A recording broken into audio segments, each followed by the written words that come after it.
Hello viewers, in this class we shall study the effect of dilution of electrolyte on the conductance and conductivity of the electrolytic solution. See, if we dilute the electrolytic solution, what is the meaning of diluting? Diluting means कि we increase the volume. We increase the volume by adding more water. When water is added, we increase volume and dilution is also increases, and concentration of electrolyte in the solution that decreases. Now, what is the effect of increasing dilution on the conductance of the electrolytic solution? See, what is conductance? Conductance is the reciprocal of resistance. Resistance is the resistance to the flow of charged particles, and conductance is the easiness of flow of charged particles. So these two are reverse to each other, and resistance, the unit of resistance is ohm and the unit of conductance is ohm inverse. This we have studied in our previous class. To study it in detail, you may see my previous video on this conductance. Now, what is the effect on conductance by diluting the electrolytic solution? As we dilute the electrolytic solution, what happens? The volume increases, and as the volume increases, there are for weak electrolyte. For weak electrolyte, degree of dissociation also increases with dilution. As the dilution increases, degree of dissociation increases. See, in case of weak electrolyte, if it is 10%, then if we add more water, it will become 20%. We add more water, then it will become 30%, so on. So, in case of weak electrolyte, the degree of dissociation increases. Degree of dissociation increases means the more molecules are broken into ions. They are ionized. More number of molecules are ionized, and more number of ions, number of cations and anions, they also increase. As the number of ions increase, the flow of the charged particles which are available for flow, they also increases, and hence the conductance increases. And now we take strong electrolyte. In case of strong electrolyte, degree of dissociation is already 100%. That cannot increase further. Then how this conductance will vary in case of strong electrolyte. So in case of strong electrolyte, experimentally we have found that conductance in case of strong electrolyte also increases when dilution increases. Then why? Why it is so? Because as the dilution increases, volume increases, and the spread, or we can say distance between charged particles increases. Distance between cations and anions increases. As the distance increases, force of attraction, that is between cations and anions, that decreases, and as the force of attraction decreases, they are more free to flow. As they are more free to flow, conductance increases. So both in case of weak electrolyte and strong electrolyte, the conductance increases. But the reason for increase is different in weak electrolyte and it is different in strong electrolyte. Now we see the case of conductivity. How the conductivity behaves if we dilute the solution. See, in case of conductivity. First we will have to see what is conductivity. See, conductivity is the conductance due to all ions present in 1 milliliter of solution. So in 1 milliliter solution में जितने ions present हैं उनकी conductance जो है that is called conductivity. तो as dilution increases concentration decreases और number of ions which are present in 1 milliliter of solution that also decreases. And as the number of ions in 1 milliliter solution decreases, the conductivity of the electrolytic solution also decreases. And this is true both in strong and weak electrolyte. Now we come on to the molar conductivity. See, what is molar conductivity? Molar conductivity is denoted by lambda. This is Greek alphabet, capital lambda m, molar conductivity. It is the conductance of electrolytic solution which is having 1 mole of electrolyte.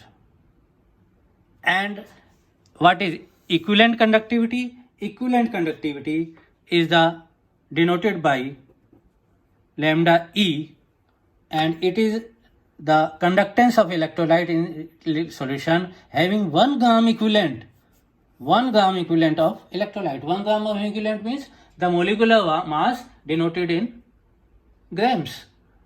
So that solution, the conductance of that solution is called equivalent conductivity. And mathematically, the molar conductivity is kappa. Kappa is the conductivity.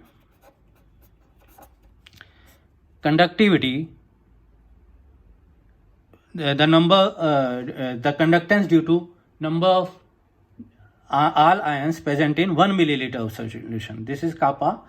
Kappa into 1000 divided by molarity. And equivalent conductivity is denoted by lambda E, kappa into 1000 normality divided by normality. So when dilution increases, what happens? Volume increases. So in that case, when volume increases, conductivity, we have just seen that conductivity decreases. And when volume increases, molarity also decreases. Here also it decreases and normality decreases.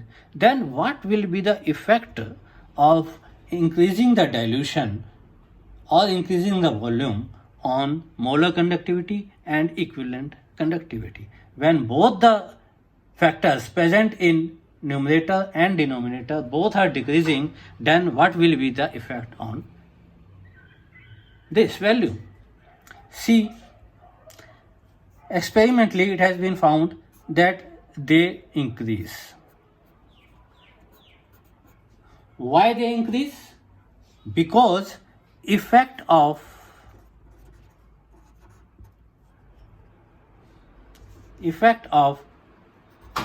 M decrease and N decrease is more than effect of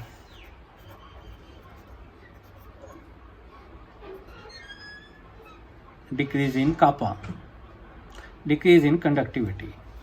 So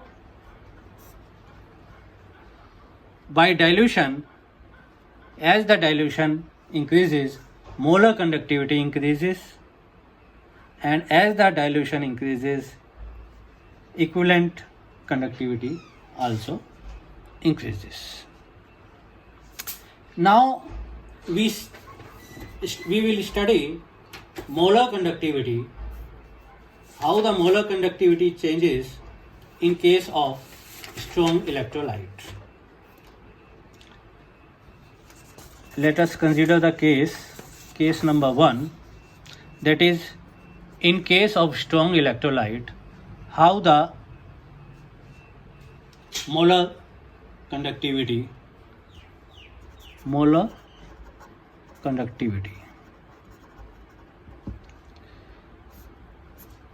as the dilution increases,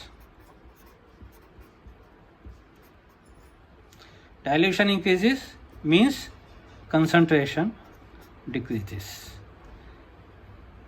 On x-axis we have taken square root C as the concentration of electrolyte in electrolytic solution. As the concentration decreases this way, in this direction, from right to left, the concentration is decreasing, and as the concentration is decreasing, molar conductivity, that is lambda m, that is increasing. So in case of strong electrolyte, this is the graph. As the concentration decreasing, molar conductivity is increasing. And if we make the concentration 0, here it is the concentration 0, which is practically not possible, because it practically no solution, we can not have a solution which is having no electrolyte. So there will be no meaning of a electrolytic solution. But hypothetically we can imagine कि as the concentration approaches to 0, the molar conductivity will go on increasing as the concentration is decreasing, and it is maximum at this point, and this maximum point, which is not possible practically but theoretically or graphically, we can locate this point of infinite dilution. This is the point of infinite dilution, and at this point molar conductivity is maximum, and this is denoted by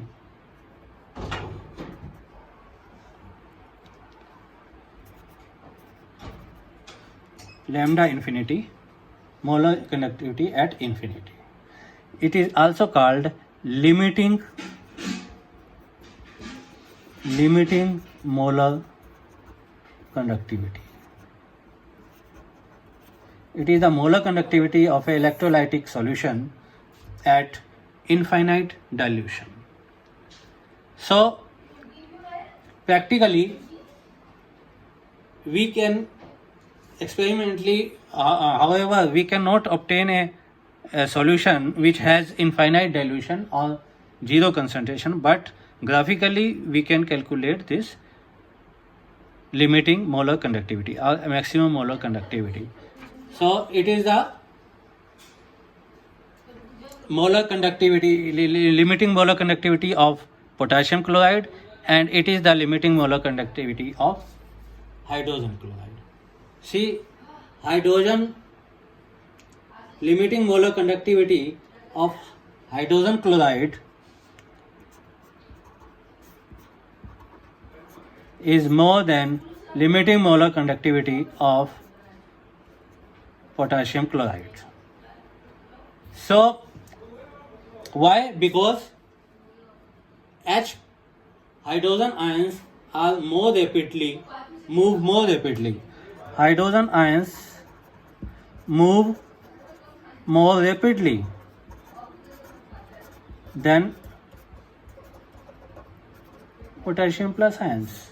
So in this case, the hydrogen ions move more rapidly, hence the molar conductivity of the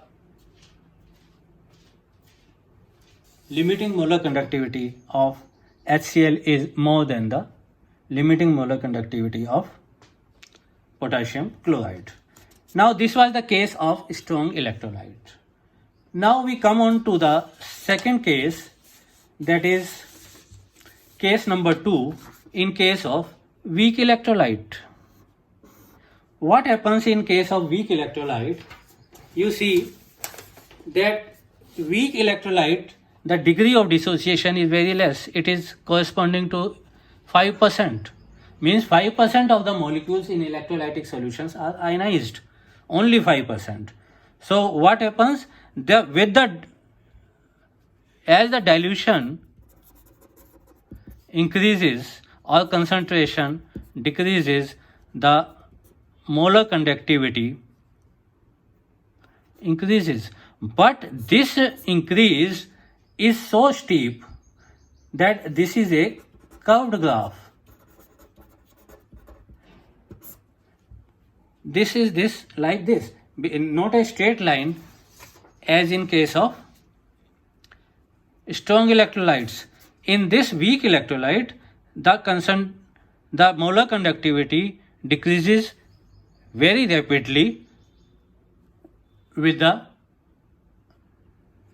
decrease in concentration.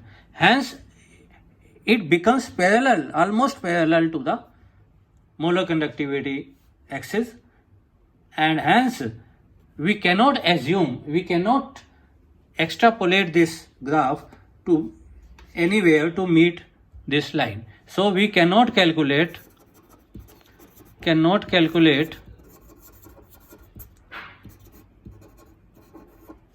limiting molar conductivity in case of weak electrolyte by this graphical method. Because if we extrapolate these two graphs, we cannot imagine that these will meet anywhere with the y-axis. So we cannot calculate or we cannot determine the value of limiting molar conductivity by this method. So how can we calculate? We can, because practically we cannot make a solution, electrolytic solution, which has infinite dilution. So this was the method, graphical method, by which in case of strong electrolyte we can calculate limiting molar conductivity. But in case of weak electrolyte, we are not able to calculate limiting molar conductivity because the graph is so steep.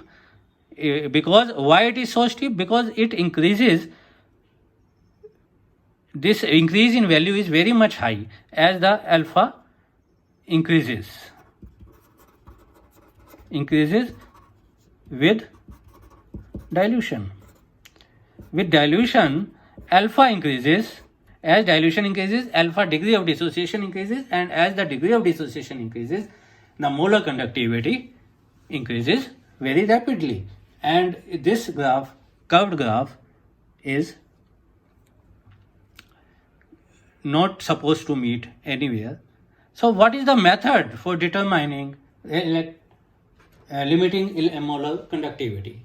So in here, the law of Colvast comes in picture. What is the Colvast law? That is, it is the Colvast law is, it is also called law of independent migration of ions. Why it is also called independent migration of ions, I will tell you a little further. First we will see that what is Colvast law. Colvast law says that in any electrolyte, the limiting molar conductivity of that electrolytic solution is equal to the limiting molar conductivity of cations and anions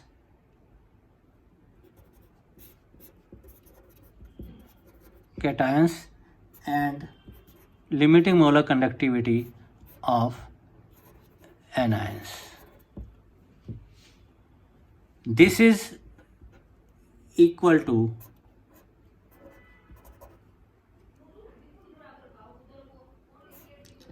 electrolyte. Means limiting molar conductivity of an electrolyte is limiting molar conductivity of cation and limiting molar conductivity of anion. If we add these two, we get the value of limiting molar conductivity of electrolyte. See, if we have an electrolyte, sodium chloride, so this will, sodium chloride will be equal to limiting molar conductivity of sodium ion plus limiting molar conductivity of Cl minus. This is Colbast's law. So if there are nu plus numbers of cations and nu minus number of anions, then what happens that it will be electrolyte will be nu plus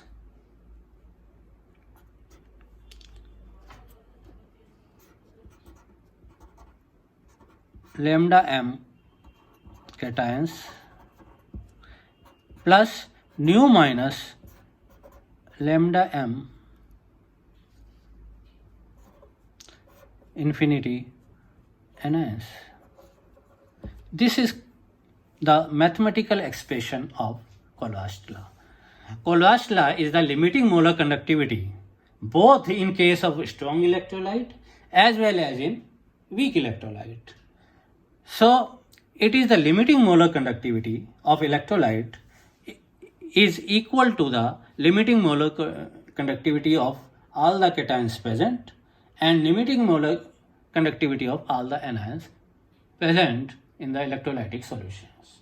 The aggregate sum of these cations and anions, molar conductivity of cations and molar conductivity of anions, it gives the molar conductivity of electrolyte. This is the Colbast's law. So, Colbast's law, we can have some more example of Colbast's law. See, if we have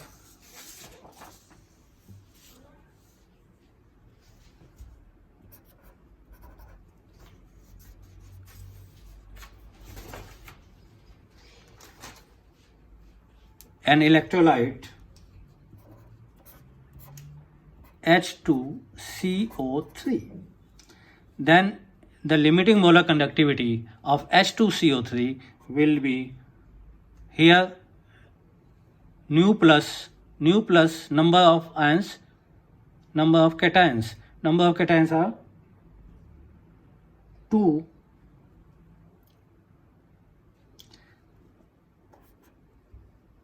and lambda infinity m of H plus.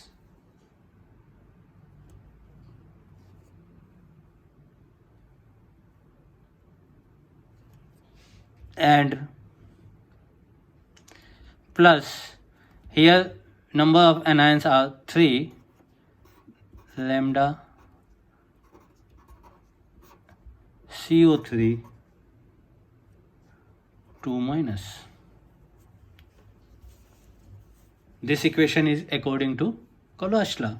And one more example, if we take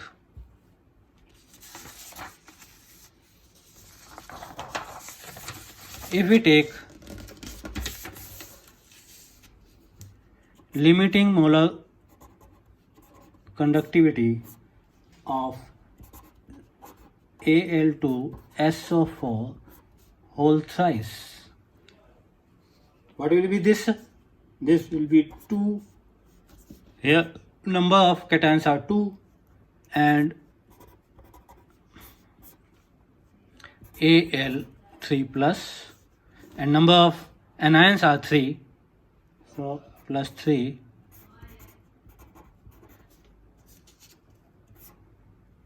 SO4 2 minus. So by this Colloids law we can calculate the limiting molar conductivity of a very weak electrolyte by adding the cations, limiting molar conductivity of cations and limiting molar conductivity of anions.